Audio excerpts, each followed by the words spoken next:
Hello, fight fans, and welcome to Unboxing. My name is Rafael Escobedo, and let's go ahead and get at it. Let's go talk about the fight that happened last night with Gennady Golovkin.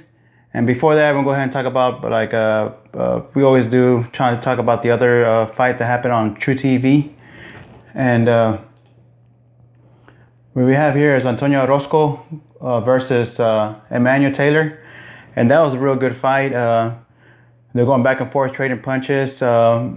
Taylor looked more of a technician kind of guy. He was kind of moving defense, but towards the end, he wasn't lighting up. They were talking about it and commentating. Taylor then did the finishes touches on it, and that was the co-main event. The main event was actually Jose Benavidez versus Jorge Paez Jr. And that fight went to 12 rounds, but for somebody that's up and coming. Jose Benavidez is supposed to be up and coming top dog. They're pushing him real good. He had problems. He started off pretty good in the beginning, and then somehow he just got tired and let Jorge Paez get to him. And Jorge Paez wasn't even doing that much to begin with in the first couple of rounds. But towards the later rounds, like around 5, 6, 7, Benavidez was against the ropes, and Jorge Paez was landing punches. The fight stopped at a 12-round TKO, and I ain't gonna lie, I didn't watch the last couple of rounds because my DVR cut off, and I need to find out how to extend that 5-minute end period on my DVR to get the full fight. But because that already happened before, and somebody that's up and coming. He's 5'11", real tall, lanky. He leaves himself right open. He throws punches real wide. It's kind of understanding how Mauricio Herrera was able to give him problems. If you pressure the fighter, if you pressure Jose Benavidez, he's going to have problems. And that's what Jorge Paez did in the later rounds, in the 7, 8 rounds. But this guy, I'm not sure if he's Jose Benavidez. I'm not sure if he has problems making weight. Why he's looking tired. He's a pretty stout guy for 140, so I could see him making 147 later on in his career, probably in the next couple of fights. And that was the main event of that fight, of that show, the fight night for True TV. And that was the co-main event, which I showed this one because it was actually better boxing from both of the fighters. And like I said before, True TV, they're doing a lot of shows, a lot of fighters. They're up and coming, top contenders, ranked top 10.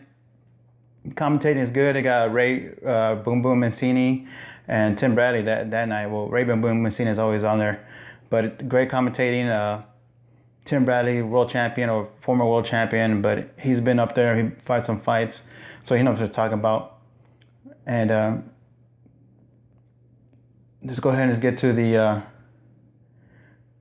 main fight that happened Saturday night. And the main event was Gennady Golovkin versus Willie Monroe Jr. And the co-main event was actually Ramon Gonzalez versus Edgar Sosa. Something that HBO hasn't been doing in a while is showing these other weight classes, the other fighters, up-and-coming fighters, and they start doing it now. And I think one of the reasons now they know that Pacquiao and Mayweather is kind of dead in the future. Those two fighters ain't gonna impact boxing right now. That's not what they're looking for. They're trying to look for the future, and they've been passed for like forever. But those two fighters have been holding up boxing. Not really those two fighters, but the actual fight has been holding up boxing for a while. So that's why a lot of fighters haven't been known. And now they're kind of figuring it out. They have to push these other weight division. And 2 more weeks, I'm gonna be having some featherweights on there that I really don't know who they are, but one's a world champion, and I've probably seen them before. I just gotta look up their previous fights, but they're gonna have some TV time, and so hopefully that helps out spread boxing a little bit better. And one of the things HBO used to do back in the day is you show different weight classes. Flyweight, bantamweight, featherweight, lightweight, all around. And for some reason they kind of stopped doing that. They didn't show as many flyweights, bantamweights as they used to before. And hopefully you see what you saw with Roman Gonzalez versus Edgar Sosa. Edgar Sosa is he's a good fighter. He's been around for a while. He fought a lot of title fights, defenses. Kind of moved up in weight to fight over here in flyweight 112.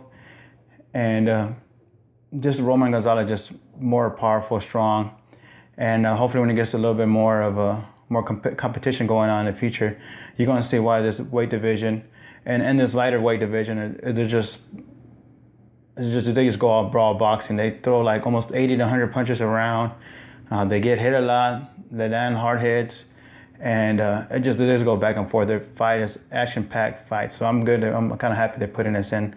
I actually thought it was gonna go a little bit later rounds, probably 8 round or something like that. But Roman Gonzalez is real tough, man. He's solid. And let's go ahead and go to the main event. Gennady Golovkin versus Willie Monroe. And I had predicted 8 round TKO, Gennady Golovkin.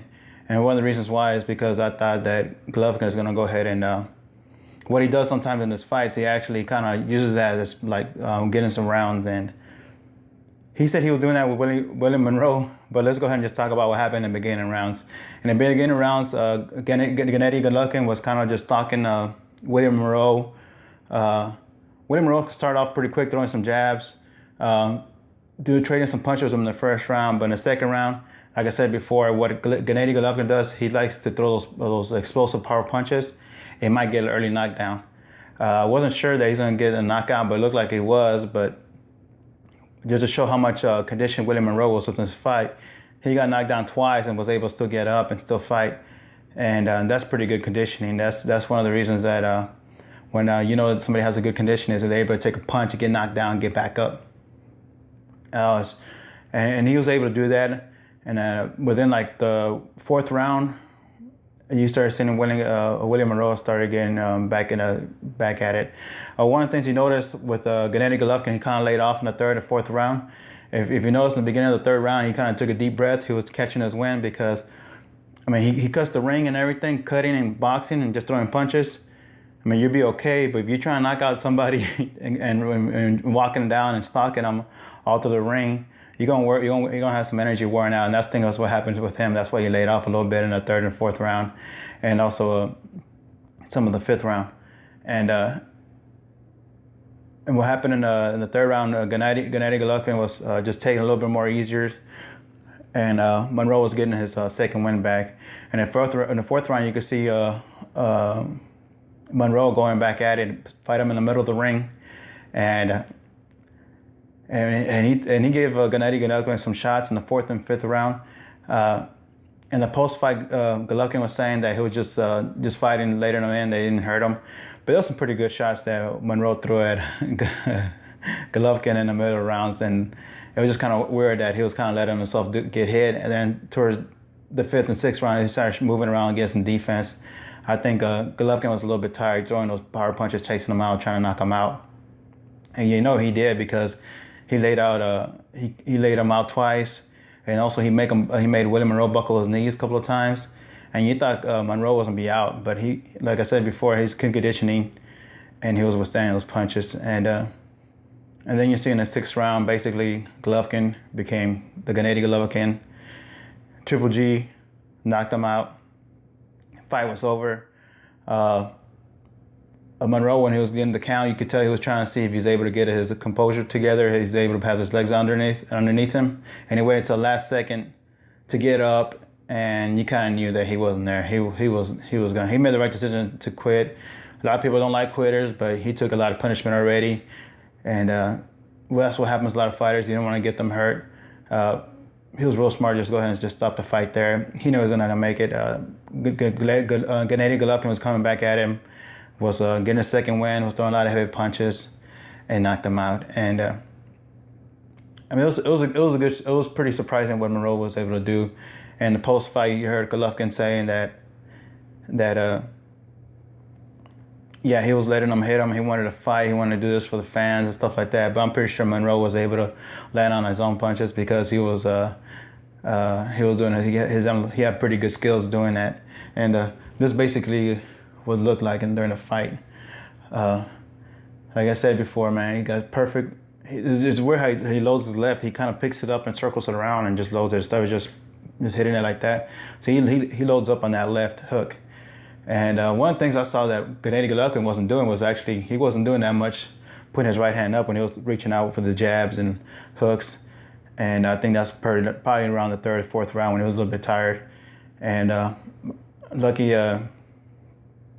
Monroe was able to attack on that. And one of the things that Abel Sanchez, one of the best. He's underrated trainer. He's been around for I don't know how many years. He's more popular with his Terry Norris, the champion TKO artist, knockout artist. Who's real good, knocking out everybody all through his fights until Simon Brown chin checked him and kind of had a low glass jaw there. I was not sure it's towards the end. I wasn't sure it's because it was towards the end of his career he was able to get knocked down a lot, but he was a TKO artist. Abel Sanchez also trained Simon Peters, Miguel Gonzalez, if you remember him when he used to fight De La Hoya and Chavez. And one of the things he was telling Triple G was not to throw the over right hand because he's southpaw. Is to go ahead and just throw straight to the right and pick it up. And Triple G, he did it every once in a while, but if he would have done it just like Abel Sanchez did, told him to do, he would have knocked him out earlier. But that's pretty good coaching right there. And that's one of the reasons also Triple G is real good. It's not just him himself, but he has a real good trainer in his corner telling him what's going on. And yeah, it's one of the things I liked about him. He always talks, a little bit arrogant, but he always talks about, he's not waiting for the future. He wants to fight right now, calling out Cotto, Canelo, Andre Ward. That's in the future because actually Andre Ward is a little bit heavier. He don't look like it, but he is a little bit heavier. I think he's already fighting 168. But then again, Andre Ward hasn't fought in a while, so I'm not sure how that fight is going to be. But hopefully Andre Ward gets some fights before she starts fighting against him. And Triple G he's 32 years old, so he needs to get these fights going on right now before he hits over the hill sometimes and within 2 or 3 years. And they were talking about before, nobody really wants to fight him. Hopefully Cotto will be the person to fight him and everybody. Well, this kind of, there's also another thing too, you never know, Triple G is kind of playing possum, letting Monroe hit him to show everybody, oh, you could hit me, I'm able to get hit, this fight, trying to lure in Cotto and Canelo to fight him. And man, that would be an awesome fight. Just hopefully all the punches that Monroe was landing on him, he was letting them land punches, and it wasn't something that Triple G just forgot to do defense a little bit. But like I said before, Monroe is pretty good. He could load up some punches and get in the middle of the round and get some reach on him. But he's still young and he's still in good condition. Hopefully this kind of tells him how he's going to do in the future, how that level of boxing is. So and hopefully it'll help him prepare in the future fights that he's going to have. And hopefully get some good fights too. A lot of people want to fight him now because he does show he could box. He's able to get hit. A lot of people don't like fighting southpaw because they're not able to hit him. And one thing that Triple G was able to do is actually put his left foot outside of his right foot. So he was able to throw that right and get over the left pretty good on Monroe. And that's one of the things that Canelo needs to learn. He needs to learn how to cut the ring like Triple G does if he wants to go ahead and become that superstar that he wants to be. He kind of is already, but actually, his popularity-wise, he is a superstar, Canelo, but boxing-wise, he still needs to get up there. And Triple G hasn't really fought. He fought good opponents, like they said before, but he needs to fight those all-stars, those superstars, where he get his recognition and get his his boxing status going. And right now, that's pretty much it that happened on Saturday night. Past 2 weeks, pretty good fight. Even though Canelo and Kirkland was 3 rounds, it was a pretty good matchup. And this was 6 rounds. Well, Canelo and Kirkland, it wasn't no Hearns and Hagler, but it was pretty good 3 rounds. If you've seen Hearns and Hagler, it only was 3 rounds. So that's probably the best 3 rounds you ever see. And you should check that out. I think they have it on YouTube already. And hopefully they continue to show fights like this. Hopefully Triple G gets in a fight after Cotto fights in June. And see what Canelo, see what's going on. I think they'll have better money with Canelo, but I think it's better, safer to go with Cotto, because Cotto hasn't been inactive, and see how he does against his next opponent, which Triple G already knocked out. And see, that's how they compare. That's how the fighters compare each other by fighting fighters that their opponents, their future opponents already fought, and see what happens there. And next week, really not that much going on. The main event boxing scene, like the premium channels of pay-per-view. We have ESPN2 last show Friday. Looks like they're not gonna have a True TV. Fox Sports on Friday. Fox Sports 1. And then on Saturday, we're going to have NBC. We have Andre Jarrell, former Olympian. We'll go ahead and talk about that fight. We'll go ahead in the next video and probably go over something else, probably in boxing right now. We really don't have nothing else, but like I said before, if you have any comments, go ahead and leave it on in the comments below. Please like, please share, and also subscribe. And thank you for watching, and we have another next video on Wednesday.